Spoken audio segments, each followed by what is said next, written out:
Okay, nyongera okubeera nga tembabuuzako once again abeera Fahad Pro UG era nga mbeerawo nnyo okubeera nga tenkutuusako amawulire mu angles ez'enjawulo mu ggwanga lyettu Uganda sako ne buli ggwanga linayo na comment section akaboxi okirira n'obeera nga te osulawo endowoozayo ku biki byogenda okubeera nga te olaba mu video teweerabira okubeera nga te osharingirako ko n'abalala nabo basobola okubeera nga te balaba oba bamanya biki ebibeera bigenda mu maaso. Kakati omusumba Pastor Aloysius Bugingo naku lwaleero abadde ku kituuti alina ebigambo byasobodde okubeera nga ate ayisaamu era ebigambo bino byewunyisizaamuko nga nawe bwogenda okubeera nga ate obiwulira sigenda kubeera nga tejogera nnyo agenda kubeera nga ate mbikusuulirawo awo osobole okubeera nga ate obiwulira era nga bw'oba omaze okubeera nga ate obiwulira kidira wansi bunambiro mu comment section obeere nga ate osulawo endowooza golowooza Pastor Bugingo yabadde message eno gyayogera agiweereza ani kyekigenda mu maaso kubanga eteeka okubanga omuntu gw'abadde agiweereza message eno kagamba ebadde very strong so ngenda kubeera nga tengikuterawo awo nawe kujeyo ana ne video zingenda okubeera nga tenkuzanyira awo ekiriwo saawa eno ku nsonga za NUP era nga kinajjukira olunaku lwabadde lwa Joe asobola okubeera nga temunaye babasalako wali ekavule ne basobola okubeera nga te batwala byonna bye basobola okubeera nga te batwala ngenda kubeera nga tenkuterawo video sobola okubeera nga te omanya ki kigenda mu maaso side ezeyo sako n'obutambi obulala bungi nnyo twegatteko mu butongole subscribing akade ka notification bell kakoneko kajja kubeera nga teka ku alerting abadde sa video ojja kubeera nga te ofuniyo notification kakati agagudde side ezeno agigano nkomaona muli amulamaji ino tebaawo amaziga googera era bannayuganda mbaweerera amagezi tonyigirizanga muntu kutuuka kubanga akulukusa amaziga kubanga Katonda asobola ategwa okuggyako obulamu oli omukaabiza maziga Katonda nakuggyako obulamu nagamba nedda I think this is too much aveewo aleme kaabyanga abantu era eriyo abantu abafa ne baganda akaabiza bangi naye amaze n'afa akaabiza abantu bangi naye amaze n'afa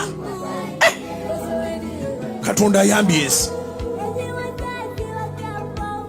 Katonda ayambye ensi tosaana kuva mu nsi ng'abantu bagenda gamba nti Katonda ayambye ensi mu kuvaawo okwo.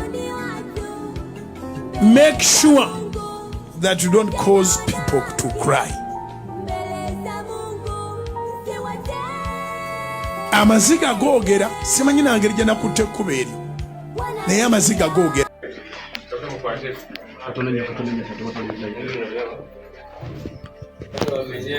office ya president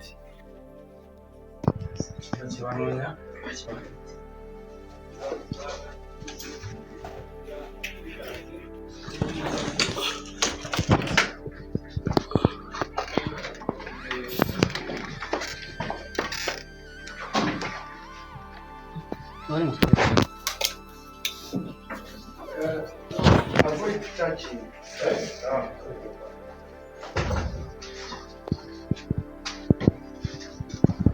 What your computers you know? Wale computer wale na wana wale computer. Wale kusifia kamera zi DVR na bazitute. Na wasa wale computer pale za mpaka. Neno bazitute bade muno.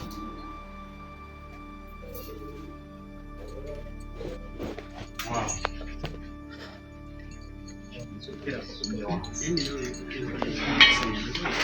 Guys, just doing everything is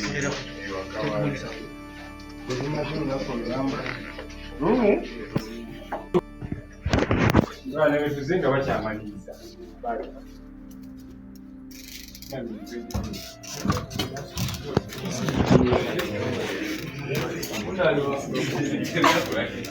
This is the area of Lydia Bamenye, office of president.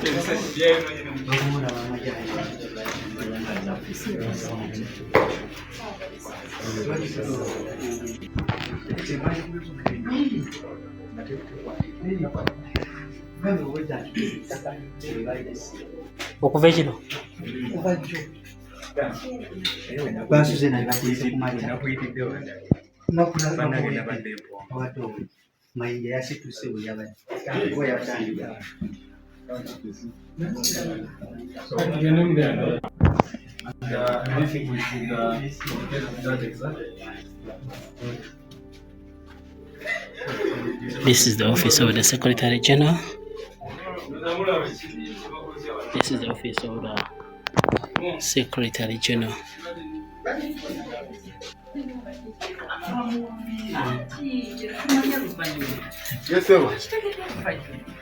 This is a section. Hey, bamenye.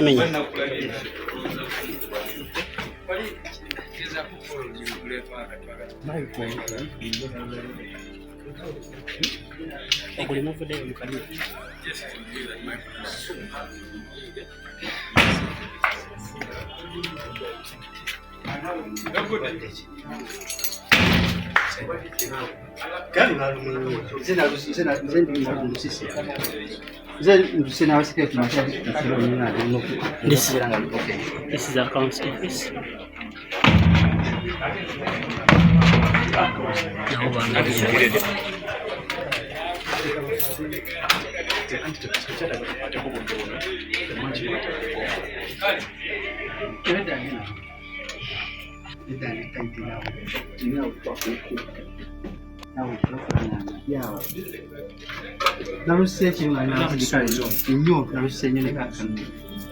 Katenge gye balumenye kati ago ne kanukero kinza kuketabo sala busasi twagikoze ero nayo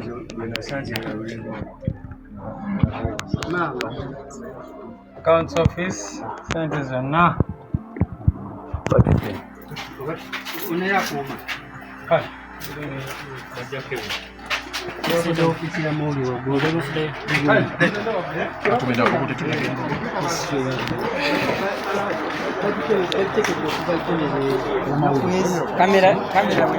Kamera ya moti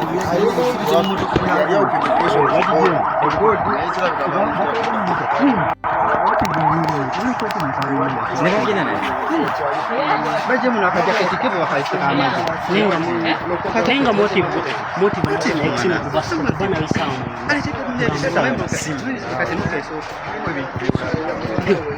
Musa nakubona motive kubasawa cheta bisi ngambo fuma.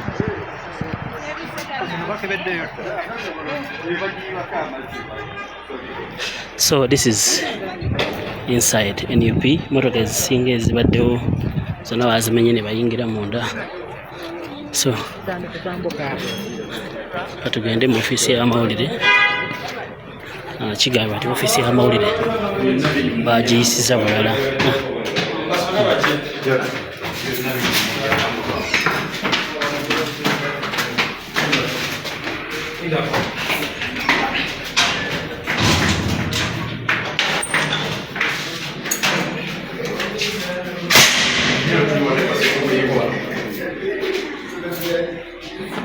basazi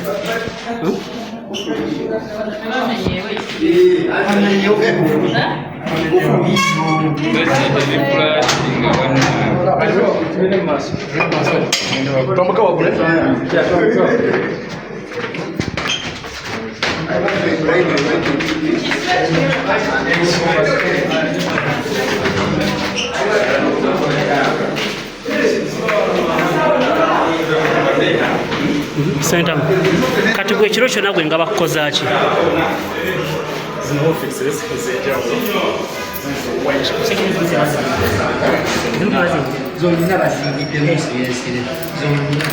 Zonna bazingiddemu.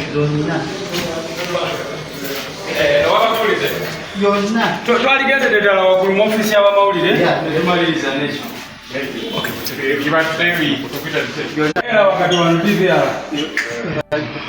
Abamawulire basobola okulaba kino. nenga computer amezi kanza novaayo tonight nga nkalu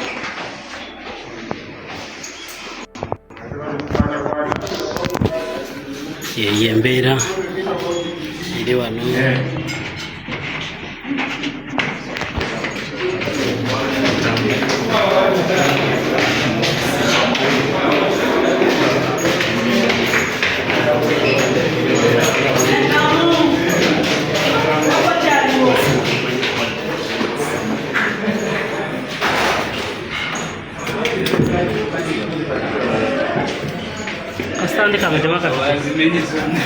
ngadi wabusa odakedera likiri wano wati kompyuta ezakukone CPUs ofisi ya mawulire kompyuta zonna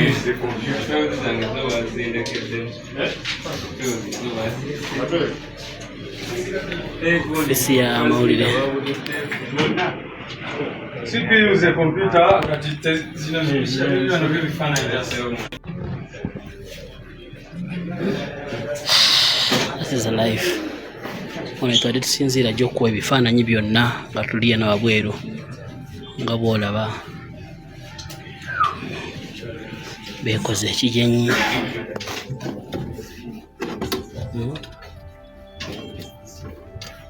Batutegukiramu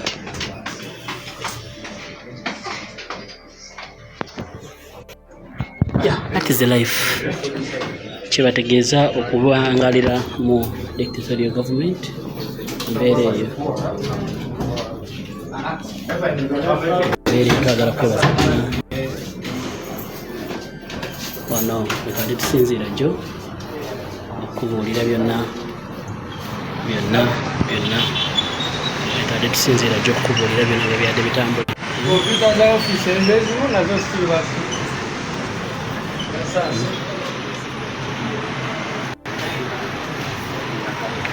embeera eyo nga bwolaba bakama waffe bageza ku akisesinga embeera nga bweri. Buli ofiisi bagiyingidde okusinziira ku mukuumi wano bamuwambye ekiro era babadde naye ekiro kiramba naye nga bamutuuza mu ttaka batuuka mu sensitive places nga bamugjawo accounts media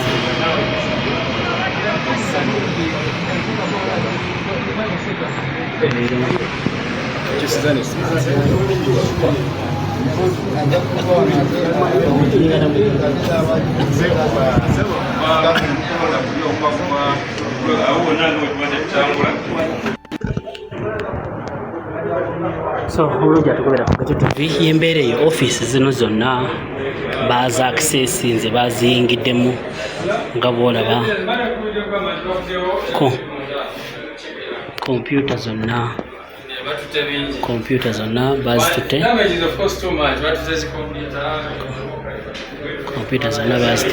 office nga bwolaba kamera zonna focus nga benakolaze bazikatinze. Buli office ebadde eba ne kompyuta n'ebigenderako byonna tebakolekidde n'ekimu okusinga baagala kumanya information, baagala kwakisesinga ki ekiri mu kompyuta. Embeera eyo yenkola y'abadictator kwongera kusima kumanya kiki ekiri mu alinamu endowooza egamba nti oba oli awo waliwo ekyenjawulo.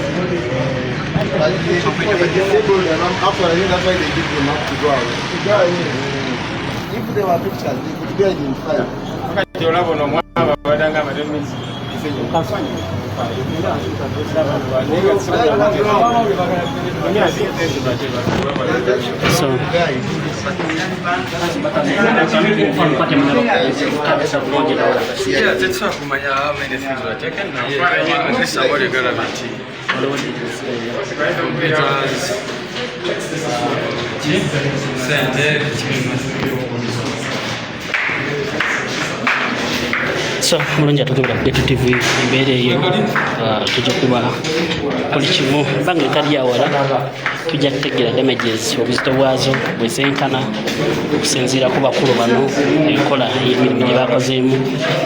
Dakiika entono nyayo mayagado ekyasigadde ttiimu entonotono kyokola abataddewo ekibeera ne basooka ne bagobawo bantu era olina kukola byakakyankalanyemu awo obadde just kweterezaamu ngaoluvannyuma bo bavuddewo lumu tusanze ttiimu esembayo lwevaawo lwebadde evaawo. So embeera eyo so bakama waffe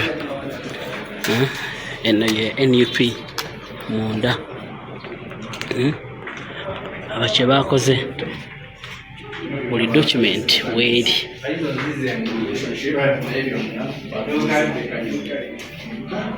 byonna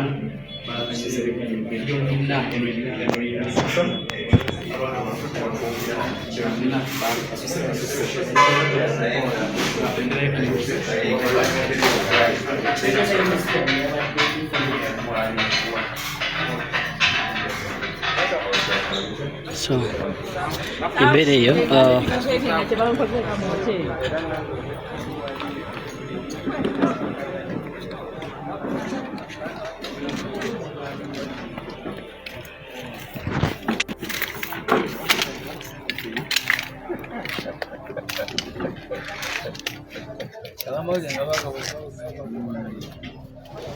Kenneth,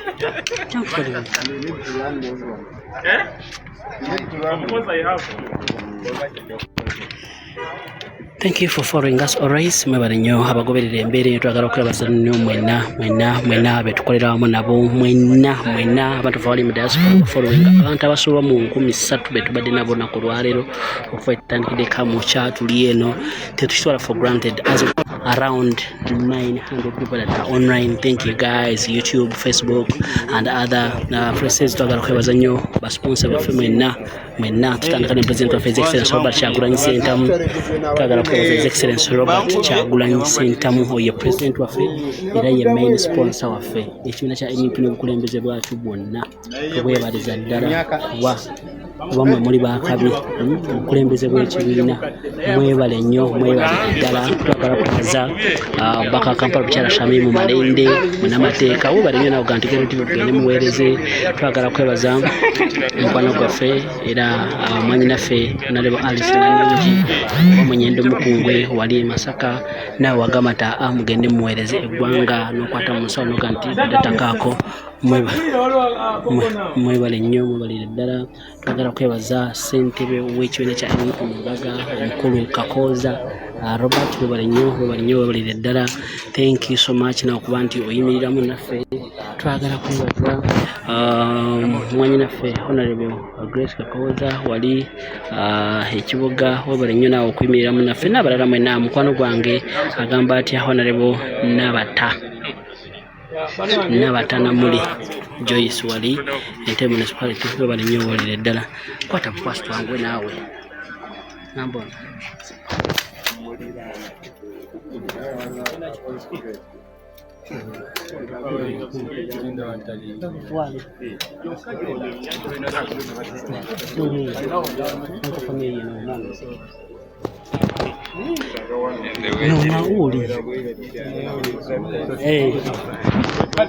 njagala kwebaza Honorable Joyce Nabata Namuli wali Entebbe Municipality n'abalala mwenna. Mulabye oluvannyuma lwa bano abayeekera Bageno Museveni okusalako ekitebe kyaffe olunaku lwajjo, tubadde tetulina access era si wano wokka, babadde babulokinze ekkubo lino lyonna akuviira ddala bwayise okutuuka sayidi z'emulago eyo ng'abantu tebasobola kukozesa lino ekkubo, era babadde wano bangi nnyo, abasirikale, abapoliisi, ab'amagye, abali mu civilian, nga bwe mulabye ekifaananyi kibadde awo, abasinga nga beesibye ebikookolo nga tebasobola kutegeera, nga muntu tasobola kubategeera. Abantu baffe abakuuma wano babagobye ne basigalawo omu, ne bamukubakuba empi, ne bamugyako essimu, ne bamutuuzaawo, era waabadde okuva olunaku lwajjo okutuuka leero we bagendedde. Naye nga bye bakola bajja ne bamugamba sayininga wano nti waliwo kye witnessinze. Nga bwe mulabye effujjo lyonna lye bakoze wano, ne batwala kompyuta zaffe mu offices ezisinga, ne batwala documents ze tutanategeera kubanga mukiraba twakatuuka wano mulabye embeera eriwo, tetunategeera documents ki ze babadde interested in, naye mulabye buli wamu wona batuuseeyo ne mu ceiling ne bagendamu. Tetusobola kumanya kiki kye baplantinze wano, tetunasobola kitegeera. Accountant waffe yategeezezza nga bwe mulabye office ya accountant ne ya National Treasurer abadde alina sente zituyambako okukola emirimu gy'ekibiina ezisukka mu miliyoni 3 ezibadde wano mu cash, nazo tezirabikako kati bazibbye, era nga bwe babbye ez'Kamwokya mu dduuka ne bajjamu miliyoni 2.5 ne wali ne bajjamu miliyoni 2. So ne wano sente ezibadde wano ezikola emirimu eza mobilization biki byonna bazitutte tetuziraba.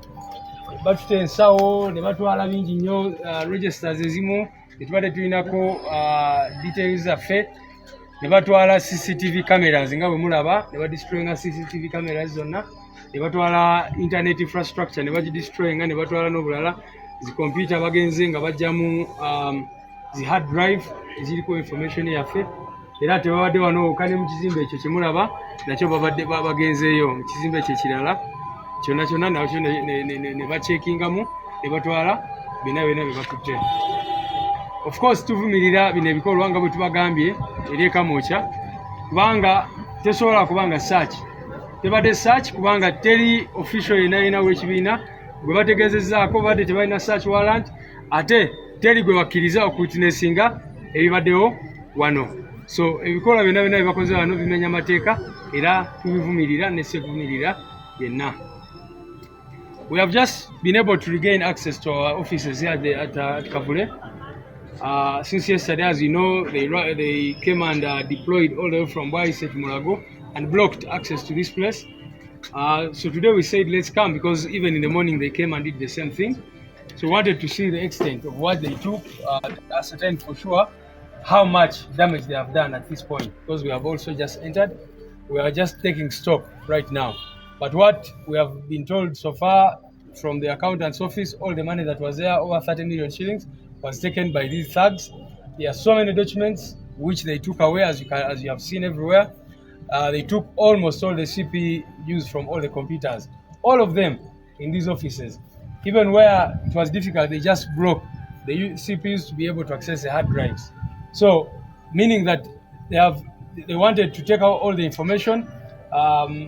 It was evident in the organizing secretary's office that they took a lot of documents, the registers and all these things. So we are yet to establish what exactly the extent, and we shall let you know, the media. But what I want to emphasize is that they did not allow any party official to be around. They chased away the people who are in charge of the security, the caretakers. The only one who was left, they beat him and forced him to sit there where he was seated since yesterday. And they took away his phone. Even now, he doesn't have his phone. They have just gone with it. Abalungi abatuuliriza era abatulaba olunaku olwaleero tuchaddeko ewa Sheikh Ashraf Dembe. Sebo nsanyusa okubalaba. Amannya agange nze Sheikh Ashraf Dembe. Akola ku bizibu by'enjawulo. Omuntu singa aba alina ebirwadde musomereddwa tumuwa amazzi ga lukuya nga bw'obadde ogalaba. Tugenda abantu ku kyoto ne twokya emizimu emibi egibabaamu. N'okulomba edduwa abantu singa abeera ng'ali wano atuuse sobola okumulombera edduwa. Ne waba atatuuse nga mpadde amannya ge naye ng'ali wala. Naneetaase enamba yange yeno eri 0707363711. Namwe bannyinaffe abali ebweru oyagala okuba nti oyagala okulombera ku dduwa ng'olina ebizibu viza zibuze amaka gakolongotana sente zikola zimpita mu ngalo ojja kumpeereza ekifaananyi kyo n'amanyago ebyo byokka bijja kummala nja kulombera edduwa ojja kutereera. Olunaku olusembayo mu mwezi mba n'edduwa eyawamu ffenna n'abalwadde bange abakadde n'abapya. Assalamu alaikum warahmatullahi wabarakatuh.